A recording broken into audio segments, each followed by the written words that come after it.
सखी सहेली चैनल की तरफ से सभी को जय माता दी।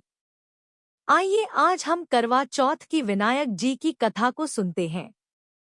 एक बहुत गरीब अंधी बूढ़ी माई थी।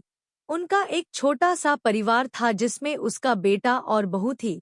बूढ़ी माई की भगवान श्री गणेश में बहुत श्रद्धा थी। वह हमेशा गणेश जी की पूजा करती थी। तो एक रोज गणेश जी ने कहा कि बुढ़िया माई कुछ मांग, मैं तेरी पूजा भक्ति से खुश हूँ। बुढ़िया माई ने कहा मुझे तो मांगना नहीं आता। तो गणेश जी भगवान ने कहा अपने बेटे बहू से पूछ, मैं कल फिर आऊंगा, अपने बेटे बहू से पूछ कर बताती हूँ। तो वह अपने बेटे से बोली, आज मुझे प्रभु विनायक बाबा ने स्वयं दर्शन दिए और उनसे वर मांगने को कहा है। मुझे तो पता नहीं क्या मांगना चाहिए। तो तुम दोनों ही कुछ सोच समझ कर बताओ क्या मांगना चाहिए। वो कल फिर आएंगे।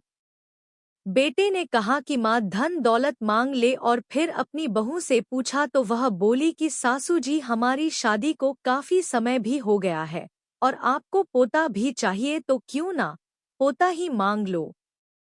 तो बुढ़िया माई ने सोचा कि यह दोनों तो अपने मतलब की चीज मांग रहे हैं। सो सोचा मेरी प्यारी सहेली से पूछती हूँ, वो सही ही सलाह देगी। पड़ोसन से जाकर कहा कि मुझे विनायक जी ने कहा है कि कुछ मांग। मैंने अपने बेटे से पूछा। बेटा तो कहता है कि धन मांग और बहू कहती है पोता मांग लो। तब पड़ोसन बोली कि ना तू धन मांग ना तू पोता मांग, तू थोड़े दिन तो जिएगी, सो तू आंखें मांग ले। तो उसने पड़ोसन की बात नहीं मानी। सरल सी बुढ़िया माई घर पर जाकर सोचने लगी कि ऐसा क्या वरदान लिया जाए कि बेटा बहू भी खुश हो जाए या मेरे मतलब की बात भी हो जाए। अगले दिन गणेश जी आए और बोले कि बुढ़िया माई आज कुछ मांग ले।